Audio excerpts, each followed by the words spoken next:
para quem serviu essa mensagem. Né? Sabe aquela coisa que você fala, obrigado, Senhor, por me trazer, porque foi para mim.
Ouçamos então, brevemente, o que Deus tem a nos dizer através do pastor Reverendo Hernandes. Como ele mesmo diz, quem tem prazer em Deus aqui vai entrar no gozo do Senhor, vai desfrutar e usufruir da presença de Deus para a vida inteira. Amém. Irmãos queridos, que privilégio poder repartir com vocês nesta noite tão bonita, tão inspiradora, a palavra de Deus. O texto que eu quero ler, e vou ler com vocês, está no primeiro livro de Samuel, capítulo 17. E resumindo esta passagem, que é uma narrativa longa, eu vou ler apenas os versos 45, parte do 46 e 47. É um texto muito conhecido que trata daquela grande batalha dos filisteus com os israelitas, quando surge no cenário um gigante chamado Golias, diante de quem o exército de Israel foge amedrontado durante 40 dias, 2 vezes por dia. E então é que Davi chega nesse cenário de guerra e quer saber o que está acontecendo, se dispõe a enfrentar o gigante e a vencê-lo. Gigante é tudo aquilo que parece ser maior do que você, que conspira contra você. Alguns gigantes estão fora de nós, outros estão dentro de nós. Alguns nós os criamos no laboratório do próprio medo, e eles se levantam como fantasmas para nos assustarem. Um gigante pode ser uma pessoa, pode ser uma circunstância, pode ser um sentimento, pode ser um pecado, pode ser um fracasso moral, pode ser uma tragédia natural, pode ser uma realidade seja política, econômica, social ou espiritual. Deus não nos chamou para medir a altura dos gigantes. Deus não nos chamou para fugir dos gigantes. Deus nos chamou para vencer os gigantes. Um vencedor de gigantes não é alguém que é forte. É alguém que, embora fraco, confia no onipotente Deus. Um vencedor de gigantes é aquele que está determinado a vencer, apesar das circunstâncias serem adversas. Quando eu olho para a história, eu me impressiono com alguns homens como Thomas Alva Edison, por exemplo. Esse homem foi rejeitado na escola quando criança, porque a professora entendeu que ele não tinha capacidade de acompanhar a turma. E ao ser devolvido, sua mãe disse: meu filho, fique tranquilo, vou investir em você. E ele perguntou: mas por que a escola não me quis? E a mãe respondeu: porque você é inteligente demais, as pessoas não conseguem acompanhar o seu raciocínio. Thomas Alva Edison tornou-se o maior cientista de todos os tempos. Foi ele, inclusive, que inventou a lâmpada elétrica. Mas para inventá-la, ele teve mais de 1000 experiências negativas. E alguém perguntou: você não se sente fracassado? Ele disse: não, eu inventei a lâmpada elétrica. Esta foi uma vitória de mais de 1000 passos. Um vencedor não desiste. Eu olho, por exemplo, a história de John Newton. Ficou cego aos 44 anos de idade. Alguém poderia dizer: acabou a sua vida, as cortinas da esperança se fecharam. Mas depois de completamente cego, ele escreveu o grande clássico, O Paraíso Perdido. O músico de qualidades superlativas, Ludwig van Beethoven, depois de uma surdez progressiva, fica completamente surdo aos 46 anos de idade. É quase inimaginável pensar num músico surdo. Parece que são coisas absolutamente contraditórias e paradoxais. Mas depois de completamente surdo, ele compôs as suas mais importantes sinfonias. Nós cantamos até hoje os hinos, talvez da maior compositora cristã de todos os tempos, Fanny Crosby. Fanny Crosby ficou cega na 6ª semana de vida, por um erro médico. Fanny Crosby viveu 92 anos. Fanny Crosby compôs mais de 4.000 hinos. Fanny Crosby sabia praticamente de cor o Novo Testamento. Cantava os seus hinos praticamente de cor. Nós cantamos os seus hinos. Que segurança tem em Jesus, pois nele gozo paz, vida e luz. Sempre vencendo, muito vitorioso, Cristo Jesus, o Senhor. Quer estar ao pé da cruz, que tão rica fonte. São músicas que inspiram, que enlevam, que edificam o nosso coração, que vem de uma mulher que viveu mais de 90 anos na escuridão, mas que transforma a escuridão num facho de luz para iluminar milhões de pessoas ao longo dos séculos. Esse texto fala-nos desta realidade dos gigantes. Então diz a Bíblia que 2 exércitos estão acampados de um monte, de um lado de um monte, Israel, do outro lado, entre o vale, do outro lado do vale, o outro monte. E diz a Bíblia que nessa guerra, que era muito mais um embate corporal do que uma estratégia com armas mais requintadas,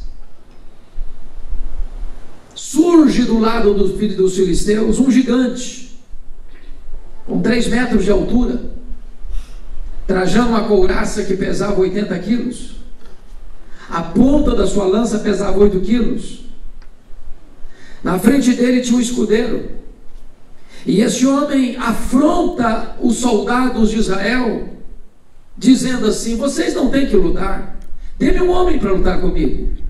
Se ele me vencer, nós serviremos vocês. Se eu vencer, vocês nos servirão. E durante 40 dias, ininterruptamente, esse gigante afronta os soldados de Israel e eles fogem com medo. E é nesse momento que chega Davi no acampamento para levar um lanche para os seus irmãos. E ele chega exatamente na hora da debandada geral. Ele quer saber o que está acontecendo. Informam-no que havia um gigante imbatível, insolente, que estava ameaçando as tropas de Israel. E ele pergunta: mas quem é esse incircunciso filisteu para afrontar o exército do Deus vivo? E se dispôs a enfrentá-lo e a vencê-lo. E por isso, irmãos, esse homem se nos apresenta como alguém que pode nos ensinar a vencer gigantes. Quais são as marcas de um vencedor de gigantes? Primeiro, um vencedor de gigantes é aquele que não escuta a voz dos pessimistas. Veja comigo o verso 24. Todos os israelitas, vendo aquele homem, fugiam de diante dele e temiam grandemente, diziam uns aos outros: viste aquele homem que subiu? Pois subiu para afrontar a Israel. Os pessimistas vão sempre dizer para você o seguinte: é muito arriscado enfrentar um gigante. Quem nunca venceu um gigante vai dizer para você que os gigantes não caem. Quem sempre fugiu dos gigantes vai dizer para você que é uma loucura você se colocar diante dele. Se você escutar a voz dos pessimistas, você foge. Se você escutar os profetas do caos, os arautos da incredulidade, os mensageiros do pessimismo, você ensarilha as armas e foge.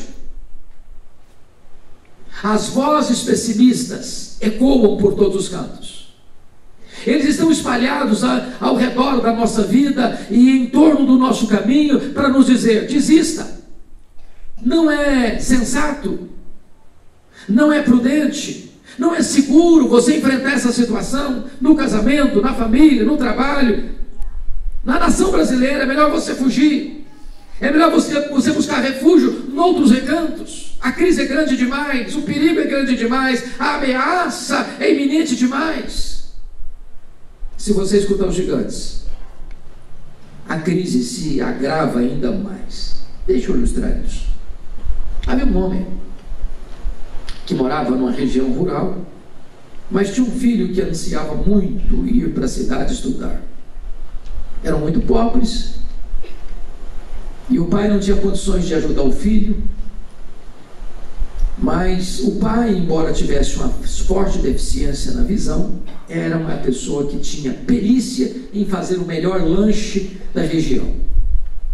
Então aquele homem montou uma barraca na beira da estrada onde morava, e desta maneira ele ajudava o seu filho na cidade para concluir o seu curso. E porque ele era perito no que fazia, muitos clientes chegavam e ele foi alargando as suas fronteiras e ele foi ampliando a sua pequena merceariazinha, e daqui a pouquinho ele ampliou um pouco mais, fez novos investimentos, estava muito animado. Quando escreveu para o filho, disse: filho, eu estou muito animado, eu estou crescendo, eu estou avançando, eu estou alargando as minhas fronteiras. E o filho respondeu para ele assim: papai, o senhor não vê televisão, o senhor não escuta rádio, o senhor não lê jornal, o senhor não sabe que o país está numa recessão, o senhor não sabe que é arriscado em fazer investimentos em tempo de crise? E o pai pensou: bom, meu filho é sabido, ele estuda na cidade, você quer saber de uma coisa que deve ser arriscado mesmo? E parou de investir. E ao parar de investir, os clientes buscaram outras opções, e a mercearia fechou as portas, e os seus empreendimentos começaram a dar marcha ré. E então ele escreveu uma carta para o filho, diz: filho, você tinha razão, a crise é grande mesmo. Se você escutar os pessimistas, a crise fica grande mesmo. Deus não chamou você para fugir da crise, para temer os gigantes. Deus chamou você para vencer os gigantes. Segundo lugar, o vencedor de gigantes é aquele que não supervaloriza as dificuldades do ontem, mas olha para as oportunidades do hoje. Veja comigo, por gentileza, os versos 14 a 16. Davi era o mais moço, só os 3 maiores seguiram Saul. Davi, porém, ia a Saul e voltava para apacentar as ovelhas de seu pai em Belém. Chegava-se, pois, o filisteu pela manhã e à tarde, e apresentou-se por 40 dias. Pense comigo nesse seguinte cenário. Quando estava para se travar esse embate, essa conflagração, essa guerra, Abner, comandante do exército de Saul, vai à casa de Jessé para alistar, convocar alguns de seus filhos para a guerra. Quem que ele encontra? Os 3 mais velhos. Davi era jovem demais, Davi era pastor lá em Belém, Davi não tinha cancha para soldado, não tinha, parece que postura de soldado, e Abner, que era um grande general, não viu nele nem mesmo a chance de ser consultado ou mesmo de ser convocado. Talvez Davi pudesse ali curtir um sentimento de complexo de inferioridade, nutrir no seu coração uma autoestima achatada. Você e eu conhecemos pessoas que não foram derrotadas pelas circunstâncias, foram destruídas pelos seus sentimentos, porque ninguém os viu, porque ninguém acreditou neles, porque ninguém confiou que tivessem talento ou capacidade para ajudar ou socorrer alguém, ou mesmo a família, ou quem sabe a cidade, ou até mesmo a nação, num tempo de crise. Mas você não pode permitir que as dificuldades do ontem possam apagar as luzes da esperança para o seu futuro. O único homem que não foi visto e nem chamado para aquele embate era o único homem que tinha coragem para enfrentar aquele gigante. Se as pessoas não acreditam em você, saiba de uma coisa: Deus conhece o seu coração, Deus conhece a sua motivação, e mesmo que as pessoas acreditem que você não é capaz, Deus pode levantar exatamente você para fazer diferença no tempo em que você vive. Deixa eu ilustrar isso de novo. Foi no interior de Minas Gerais que um caixeiro viajante, um mascate, casado com uma professora pública, enfrentando as agruras da pobreza, partiu para a eternidade, deixando a sua mulher viúva, pobre. E vocês bem sabem que nas escolas públicas, nas regiões rurais, o salário de uma professora não é uma coisa tão vultuosa. Mas aquela mulher professora tinha um filho que tinha uma vontade imensa de estudar. Esse menino fica órfão de pai aos 3 anos de idade. E com seu sonho de estudar, ele disse: mamãe, eu vou para a cidade. Foi para Belo Horizonte.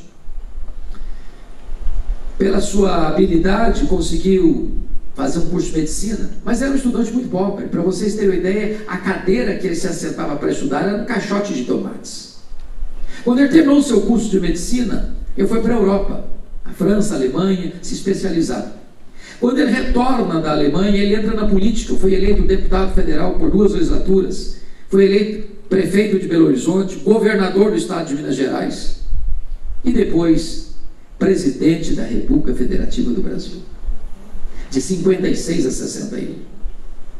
No dia 21 de abril de 1960, ele inaugurava Brasília, no coração do Cerrado brasileiro, Juscelino Kubitschek. Se esse homem ficasse olhando para as agruras do seu passado, para as dificuldades do ontem, ele jamais teria semeado no presente para fazer uma maravilhosa colheita no futuro.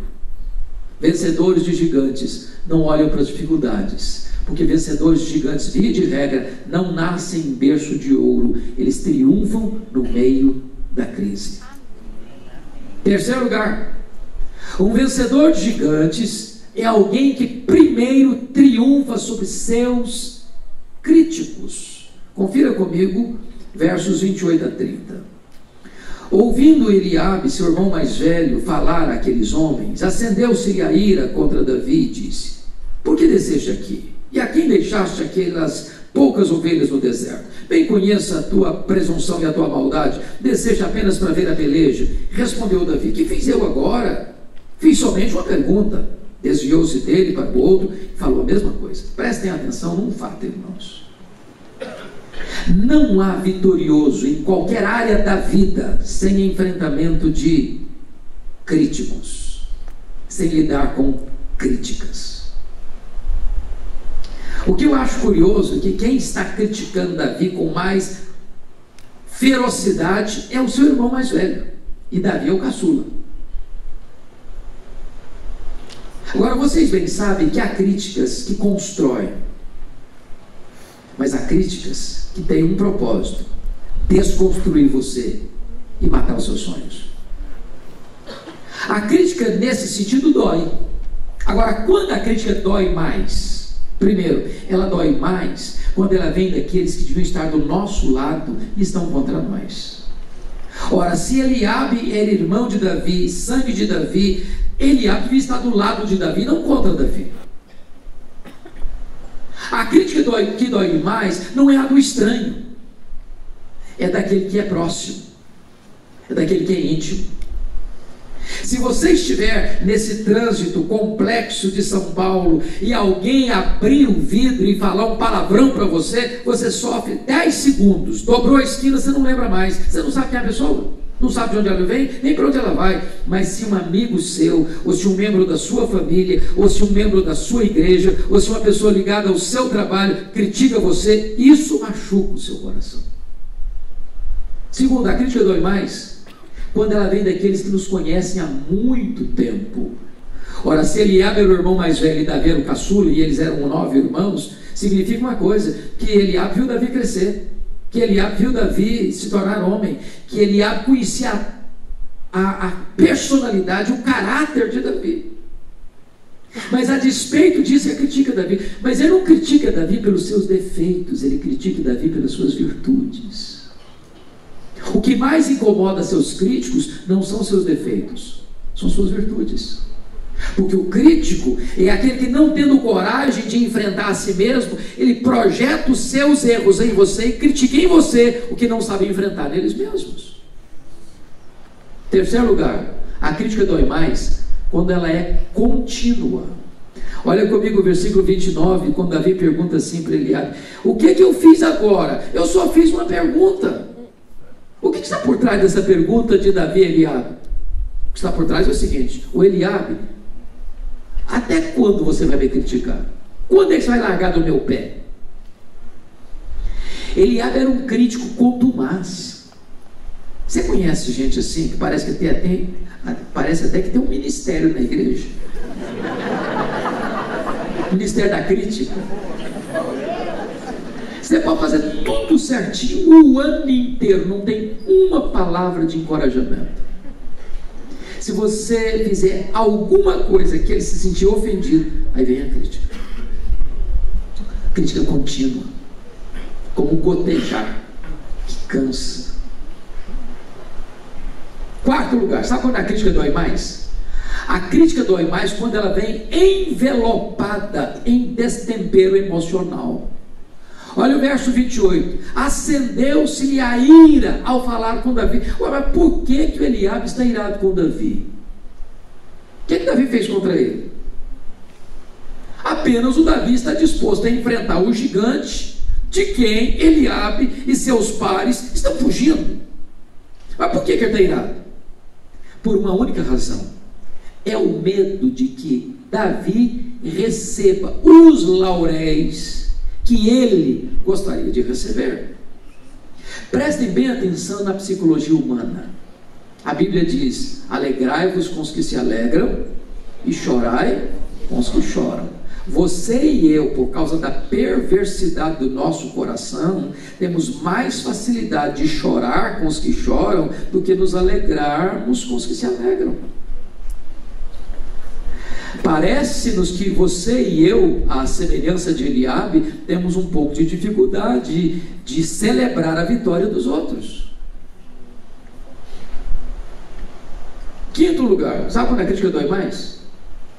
A crítica dói mais quando o crítico tem a síndrome de Deus e julga não apenas as suas palavras e as suas ações, mas julga até mesmo as suas intenções. O crítico é capaz de assentar-se no supremo pretório divino e julgar foro íntimo. Porque notem vocês comigo que Eliabe faz um julgamento de valor de foro íntimo. quando ele diz no verso 28 assim: bem conheça a tua presunção e a tua maldade, desceste aqui apenas para ver a peleja. Então ele está afirmando insofismável e categoricamente que Davi está ali por maldade e também por presunção. Agora matem comigo, Davi está ali por isso mesmo? Se você olhar o contexto, a verdade é o contrário. Sabem por quê? O capítulo 16, que antecede o que nós lemos, acontece uma cerimônia na casa de Eliabe. Deus tinha rejeitado Saul, e Deus tinha mandado o profeta Samuel na casa de Jessé. Diz: vai lá na casa de Jessé, porque dos filhos de Jessé me provide um rei. Quando o profeta chega na casa de Jessé, quem ele vê primeiro? Eliabe, o primogênito, capa de revista, moteiro, guarda-roupa. Logo a pessoa: está aí o ungido do Senhor. Aí Deus: vai devagar, profeta, vai devagar, você só está vendo a casca, só está vendo o verniz. Por trás desse caixote todo de homem tem um coração covarde. Não é esse não. Passaram-se todos os filhos de Davi. Deus: não é esse, não são esses não, deve ter mais alguém aí. Aí perguntaram para o Jessé: ué, mas acabou? Não, tem um, mas é o caçula. Aliás, ele está lá cuidando de ovelha. Não resolve nada não. Não, eu não vou sentar à mesa enquanto ele não chegar. Quando chega Davi, com cheiro de ovelha, com cajado na mão, Deus diz: é esse aí, entorna o azeite na cabeça dele. Ele é o rei. Agora pense comigo que agora no capítulo 17, o Jessé chama o Davi, depois dessa cerimônia de unção para ser rei de Israel. Diz: agora, meu filho, faz o seguinte, seus irmãos estão na guerra, pega uns queijos aqui, pega uns pães aqui, leva lá no acampamento para eles. O Davi podia dizer assim para o pai dele: papai, o senhor não entendeu nada, né? O senhor não entendeu nada, ué. O senhor não sabe que aconteceu uma cerimônia aqui na nossa casa e eu fungi o rei de Israel. Ô meu pai, não dá mais para ficar servindo de office boy, mas não, agora eu sou rei. Ué, que negócio é esse? E a minha pose? E a minha honra? E a minha dignidade? E a minha postura? Ué, se eu for fazer papel de office boy, levar pão e queijo para os meus irmãos lá, como é que eu fico para ser rei agora? Eu tenho que manter minha pose. Portanto, quando Davi vai àquele acampamento, não é presunção, não, é humildade. Mas o crítico vê virtude em você e diz que a sua virtude é defeito. Porque o crítico tem síndrome de Deus e julga as suas intenções para distorcê-las e pervertê-las. Quando a crítica dói mais? A crítica dói mais ainda quando ela visa humilhar você em público. Olhem comigo o versículo 28 ainda, quando Eliabe disse o seguinte para Davi: por que desceste aqui? E a quem deixaste aquelas poucas ovelhas no deserto? Presta bem atenção. Ele está diante dos soldados de Saul, dos soldados de Israel. O que ele está dizendo para o seu irmão caçula é o seguinte: menino, recolha-se a sua insignificância, vê se enxerga. Quem é você afinal? Você não passa de um pastorzinho de ovelhas lá no deserto e vem aqui querer bancar uma de valentão e enfrentar um gigante que tem um exército fugindo dele? Quem é você afinal? Esse é o crítico. Ele quer desconstruir sua imagem diante dos outros, para você ficar humilhado. Isso me faz lembrar da lenda da cobra e do vagalume. Diz a lenda que a cobra começa a perseguir o vagalume, e o vagalume pula daqui, pula dali, pula dacolá, e a cobra atrás dele. Lá pelas tantas, o vagalume, não aguentando mais fugir, parou e disse: eu posso fazer pelo menos 3 perguntas? A cobra respondeu: bom, eu não costumo fazer concessões não, mas vamos lá. Primeira pergunta: eu fiz algum mal para você?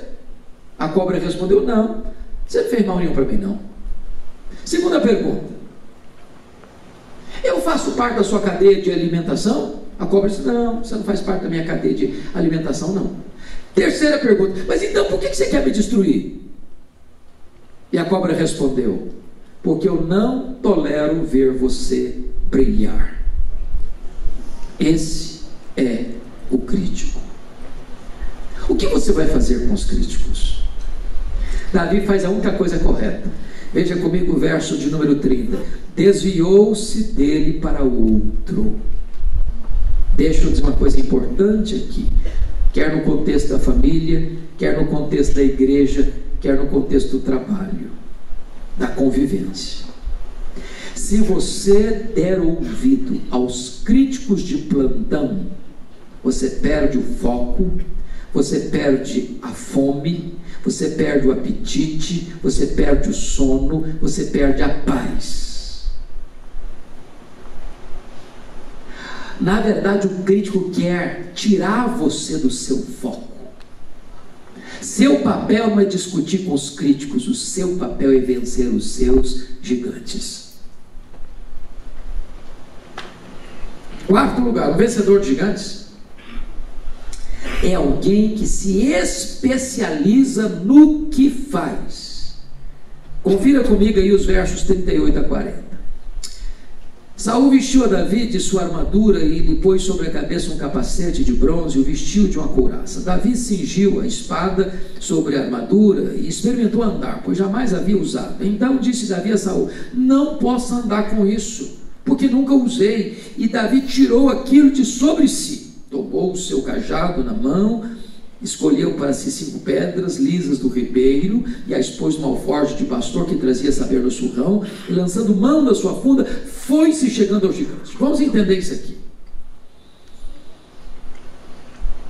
Usar roupa de rei, sem ainda ser de fato rei, não faz de você rei.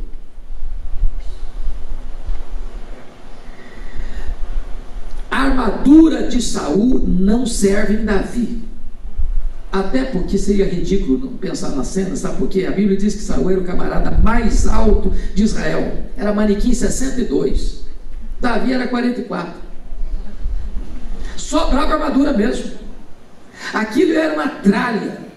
Aquilo era um empecilho. Aquilo era a mara. Davi nem andar conseguiu uma armadura do Saul, quanto mais enfrentar um gigante com aquilo. Ele arrancou aquilo de cima dele. Eu nunca usei, não sei usar, não quero usar, não vou usar, pronto. Diz a Bíblia que ele corre para o ribeiro, e se você visitar esse local até hoje, é um vale que ainda de vez em quando corre um pouquinho de água, pedras estão espalhadas por todo o canto, e pedras lisas, assim, daquele tamanho bom para jogar mesmo. Ele cata assim, bota no alforje, e diz a Bíblia que ele não foge não, ele corre para enfrentar o gigante, pensando assim: com esse negócio aqui, a minha funda e essas pedras, nisso aqui eu sou doutor, disso aqui eu entendo, eu consigo acertar um fio de cabelo, quanto mais a testa de um gigante. Sabe o que significa isso? Davi era um especialista naquilo que ele estava fazendo. Irmãos queridos, hoje o mundo exige especialistas em todas as áreas. Vocês se lembram que os nossos avós tinham um médico, do avô, da avó, do pai, da mãe, do filho, da filha, do neto, da neta. O médico era médico de família. Hoje é muito diferente. Se a dor é do lado direito, é o médico. Se a dor é do lado esquerdo, é outro médico. Se a dor de dente é de um jeito, é um dentista. Se a dor de dente é do outro jeito, é outro dentista.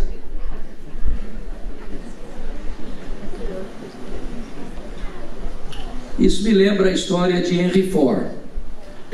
Vocês sabem que Henry Ford foi o primeiro homem a fazer carro para o pobre usar. Até Henry Ford, só rico tinha carro. Henry Ford disse: vou fazer um carro para o pobre usar. E fez.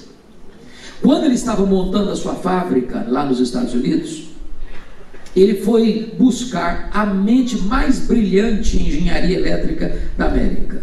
E ele encontrou um engenheiro anão, com o corpo todo torcido, Charles Steinmetz. Mente brilhante. Foi ele que montou a fábrica Ford. Certa feita, uma pane na fábrica, uma semana parada, muito prejuízo. Vieram os técnicos, os engenheiros, ninguém resolveu o problema. Henry Ford lembrou-se de Charles Steinmetz, mandou chamá-lo. Ele veio, examinou aqui, ali, acolá. Com menos de uma hora, botou tudo funcionando outra vez. Aí mandou a conta para Henry Ford, $10.000. Embora muito rico, Henry Ford achou um despropósito, um exagero, uma exorbitância, e mandou um memorandozinho de volta. Charles Steinmetz, você vai me cobrar $10.000 por menos de uma hora de trabalho? E Charles Steinmetz descreveu a conta.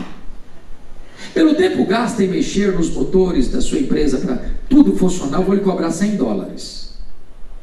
Pelo conhecimento técnico exato para resolver o problema, eu vou lhe cobrar $9.900. Total, $10.000. Ele pagou a conta sem reclamar. Ele estava diante de um especialista. Eu quero encorajar você a ser um especialista na área que você trabalha. Se você faz salgadinho para vender, seu salgadinho tem que ser o melhor da cidade. Se você é um comerciante, você tem que ser um comerciante de qualidades superlativas. Se você é um engenheiro, se você é um médico, se você é um advogado, se você é um proprietário de um comércio na cidade, se você é um ruralista, se você faz qualquer trabalho, faça com excelência. Agora, se você é um crente, não seja um crente meia boca, seja crente de verdade.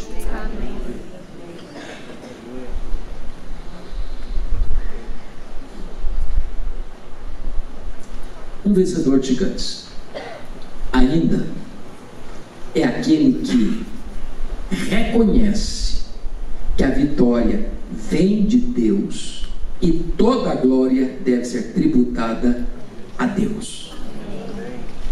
Prestem bem atenção nisso, irmãos. Confiar em Deus não deva ser uma desculpa para eu ser relapso, descuidado, para agir com desídia, com preguiça, com falta de esmero.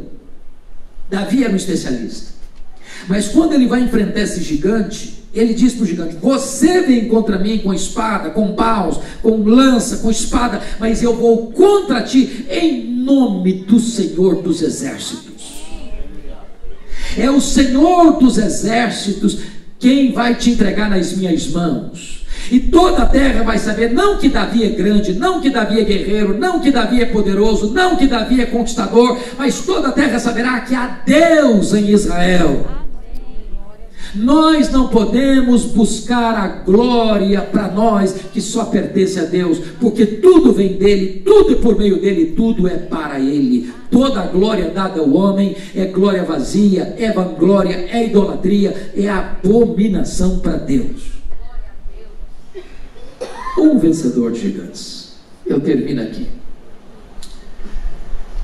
é alguém que não apenas vence, mas é alguém que encoraja outros a vencerem. Veja comigo o verso de número 52. Então os homens de Israel e de Judá se levantaram e jubilaram e perseguiram os filisteus até Gate e até as portas de Ecrom. Quando Davi crava aquela pedra na testa de Golias e vai lá e corta a sua cabeça com a sua própria espada, aqueles soldados de Israel que estavam desanimados, desencorajados, vencidos pelo medo, cobram ânimo e entram na peleja, e eles têm uma estrondosa e exponencial vitória. Preste atenção nisso. Às vezes a luta é carreira solo, mas a vitória tem que ser com um grande coral. A celebração precisa ser coletiva. E eu quero olhar aqui hoje e encorajar você uma coisa. Talvez você conheça alguém que está desanimado, alguém que se afastou da igreja, alguém que está dominado por uma angústia, uma decepção, ou uma frustração, com moral baixo, já estreou as armas, já jogou a toalha.